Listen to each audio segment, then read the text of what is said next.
Actu Debout, prenez votre temps et abonnez-vous à la chaîne, cela nous aide beaucoup et nous encourage à continuer à faire du bon contenu. Si vous aimez la vidéo, DONNEZNOUS un pouce en l'aimant, merci et profitez du reste de la vidéo. Teacher, bonjour. Écoute, euh, on a rarement vu ce qui se passe dans un pays. Ce qui se passe actuellement au Togo, c'est c'est- c'est indicible, si je peux encore dire ainsi, et parler comme ça. C'est indicible. Dans chaque pays, il y a ce qu'on appelle une opposition. Dans chaque pays au monde, même dans les dictatures, il y a une opposition à la dictature. Même dans les partis uniques, il y a une opposition au parti unique. Et quand tu regardes très bien, tu analyses d'une manière froide ce qui se passe au Togo, tu conviendras avec moi que c'est le peuple seul, au fait, qui est fatigué et qui est devenu une opposition à la dictature. C'est le peuple qui est une opposition à la dictature. Mais sans Lénine, les Russes ne se seront jamais levés. Il y avait bien sûr une opposition contre les Romanov et autres, contre la bourgeoisie. Mais il y avait manque de leaders. C'est pour ça que la bourgeoisie en Russie avait le vent en poupe. Elle savait que les gens mouraient de faim. Elle le savait. Non seulement elle le savait, il y a le livre de Rapoustine, écrit par, comment dirais-je, Vladimir Fedorovski,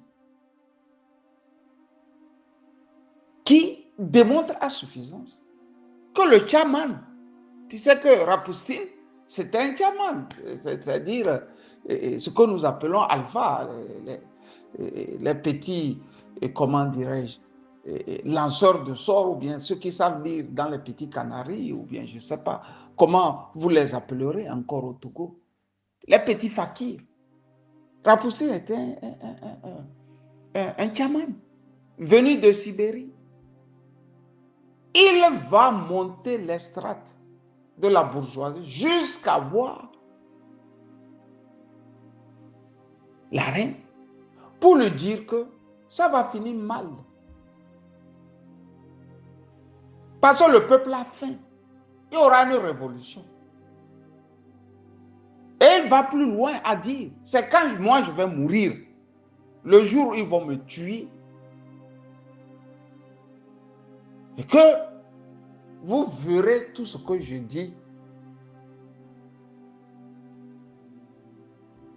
dans la forme véridique. Effectivement, on l'a tué. D'abord, ils l'ont empoisonné, il a bu. Mais il n'est pas mort de poison. Ils ont dû le tuer, vrai. Comme les Nyasingbe font là. Quand ça ne va plus avec les empoisonnements, ils te mettent la balle. Voilà. Teacher, je te donne ces exemples pour te dire que dans chaque pays, il y a un leader. Et c'est le leader qui facilite une lutte. En 90, il y avait plusieurs leaders. Mais comme ils étaient soudés, on avait l'impression que c'était un seul leader. Le jour où ils ont cessé d'être soudés, on a vu les résultats aussi. Malheureusement, Faure est venu s'asseoir sur un groupe de leaders corrompus, méchants, violents et escrocs. La chute, nous l'avons sous nos yeux. À nos niveaux, ou à notre niveau, on a déjà en 2005, on s'est mis à crier à hue et à dire que ceux-là qui représentent les partis politiques au Togo ne donneront rien à la nation togolaise. Au départ, on a cru. Ensuite, on a encore cru. Pour enfin comprendre que non, il n'y avait rien à attendre d'eux. Mais quand on veut dire, les Togolais ont un message qu'ils me laissent d'habitude, que non, il n'y a aucune structure organisée à part les partis d'opposition. Et on ne peut pas faire sans les partis politiques. Mais l'Église catholique est le plus grand parti politique au Togo. Elle est plus organisée que tous les partis. Et comme les Togolais n'aiment pas faire des analyses profondes, surtout regarder, il faut regarder, il faut observer, il faut avoir la capacité d'observation. Vous allez remarquer que depuis quelque temps, Faure Gnassingbé travaille de nouveau avec l'Église catholique. Il travaille avec l'Église catholique de la manière la plus cynique. Ceux qui défendaient la cause du peuple et qui portaient les habits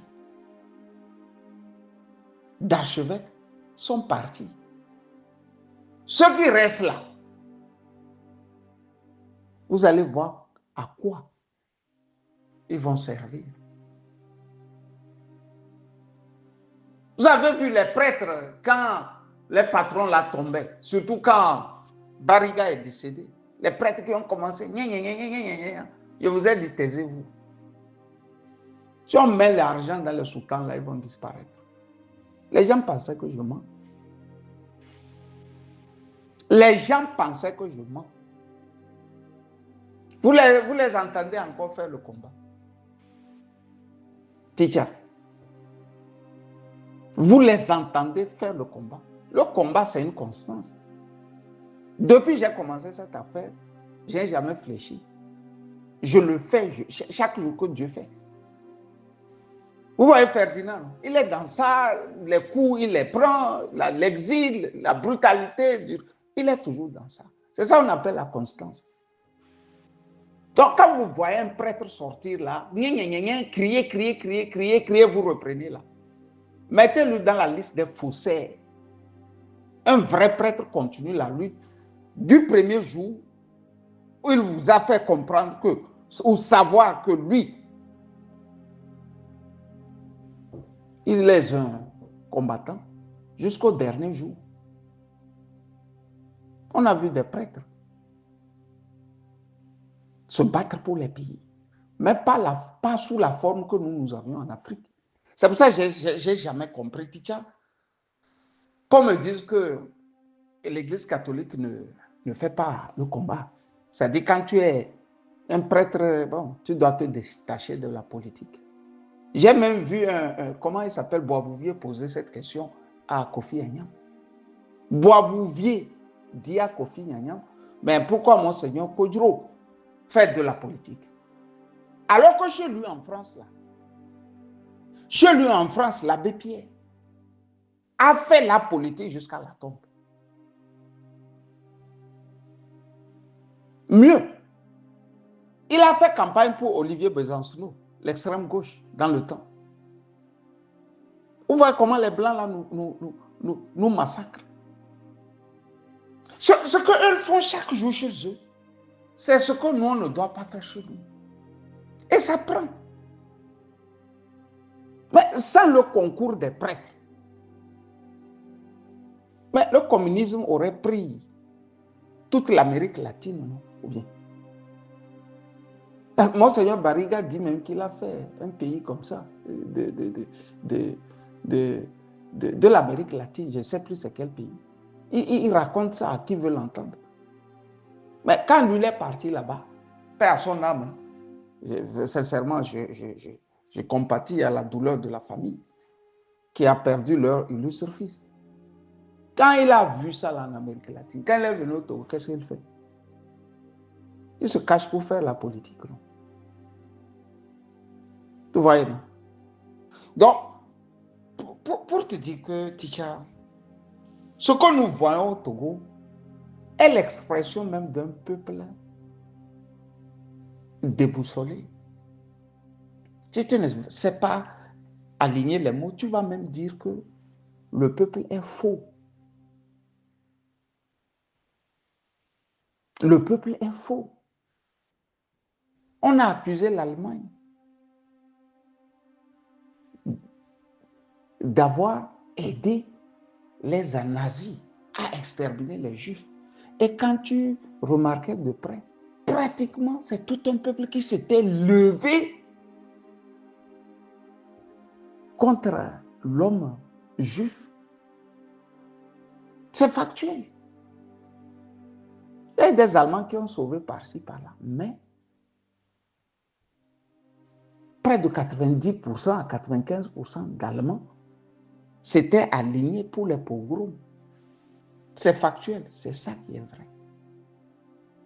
Et quand tu observes chez nous, près de 90% a désenchanté dans la lutte, est déboussolé,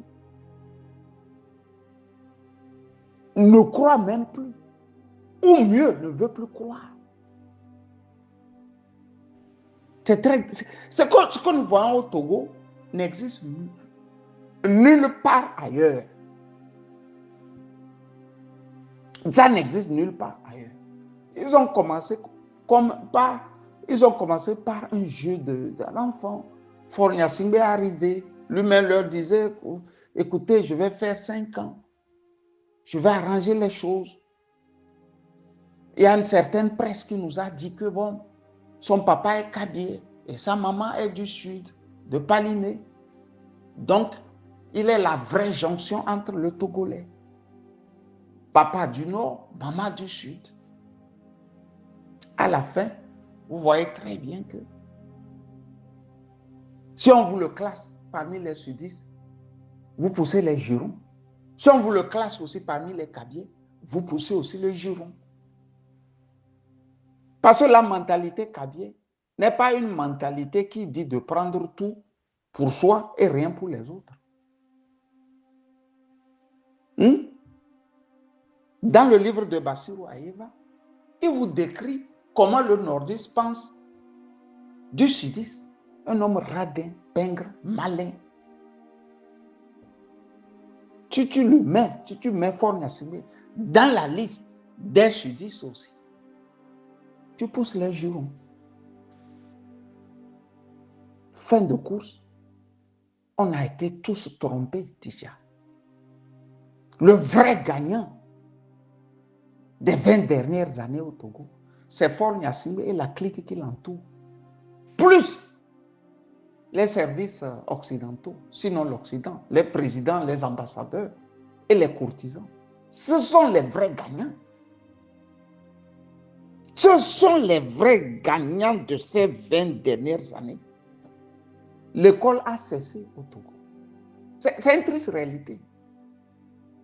Prenez le truc, vous allez du nord et du sud au nord.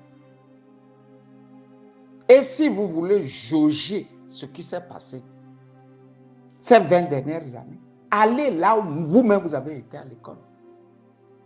La petite pierre là qui se trouvait dans la cour là, de votre école, elle est là-bas. Elle est là-bas et vous regarde. C'est-à-dire qu'il n'y a aucune transformation. Quand vous allez dans un hôpital où vous êtes né, ou encore un hôpital où un jour on vous a hospitalisé, retournez. Quand vous allez, vous ressortez par des vomissements. Parce que ce sont ces odeurs pestilentielles qui vous chassent d'abord. Pendant ce temps, le peuple regarde et traque même les gens comme nous. C'est-à-dire, c'est fou, hein? Tu prends sur toi de t'interposer entre un peuple et un dictateur. Et le peuple te met les coups. Quand je dis le peuple, je veux dire que c'est-à-dire, la minorité là, qui suit le dictateur et qui te donne le coup, c'est déjà la majorité. Pour nous, qui l'ouvrons encore. Pour nous qui l'ouvrons encore, c'est déjà la majorité qui nous traque. Déjà, c'est dur. C'est très, très dangereux. C'est fou. Même dans une famille, un père qui a déjà 5, 10, 15 enfants, si vous n'avez plus de leader, la famille saute. Ça devient du rien. Quand vous n'avez plus de leader, ça devient du rien. Moi, ma conquête familiale m'a amené au Congo, Brazzaville, où j'ai fait un enfant avec une Brazzavilloise. Mais j'ai appris beaucoup de choses sur ces gens. Ces gens, ils ont ce qu'ils appellent le chef de famille. Le chef de famille, c'est quelqu'un qu'on nomme comme ça, par son âge, surtout dans la plupart des cas, et qui est chargé de veiller sur le bon fonctionnement de toute la famille. La famille est dans un sens élargi. Ce que j'ai remarqué est que le chef de famille peut être convoqué et jugé. On le convoque, on le juge. Soit c'est des maladies que la famille a tout le temps, des problèmes inexpliqués, des choses bizarres qui se passent dans la famille. On convoque le chef de famille. Explique-nous ce qui ne va pas. Vous savez, s'il ne sait pas expliquer, ou bien s'il ne sait pas prévenir, défendre la famille contre ça, les gars le déposent. Et on nomme un autre chef de famille. Et ainsi de suite, ainsi de suite. Si bien que pour les gens qui vont aussi aller vers le Congo Kinshasa et Brazzaville, je ne parle pas du Congo Kinshasa, vous allez voir cette structure familiale. Si vous n'êtes pas solidement solide, vous allez désenchanter. Parce que vous allez avoir l'impression que la famille de votre femme ou bien de votre mari veut savoir jusqu'à dans votre vie. Parce qu'ils sont là, ils se posent des questions. Quand quelque chose ne va pas, ils veulent savoir. Pourquoi? C'est comme ça, au fait, la gestion d'un pays. Sauf que ici, quand le peuple l'ouvre pour savoir ce qui se passe, il est tabassé, il est tué. Donc, entre le chef de famille, qui est fort Nyasingé, et le peuple, quelqu'un doit être plus ou moins faux.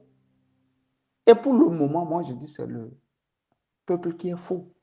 Parce que c'est le peuple qui est nombreux plus que le chef de famille. Dans les familles aussi, le chef de famille, des fois, mais il est très riche.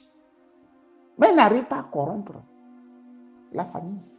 S'il y a des malheurs, des choses bizarres, ainsi de suite, des gens qui ne se marient pas, beaucoup de petits trucs. Lui, avec tout son argent, on le dépose. Il est défait de son pouvoir. Mais pourquoi nous, au Togo, n'arrivons pas à défaire nos chefs de famille, qui est notre président? Ce qui veut dire que le peuple est faux. Et un pays, ça commence dans la famille. Regardez ce qui se passe dans nos familles d'abord. Et remontez. Vous allez comprendre que ce que je vous dis là est une révélation. Bon dimanche à vous toutes et à vous tous. Camus, salut.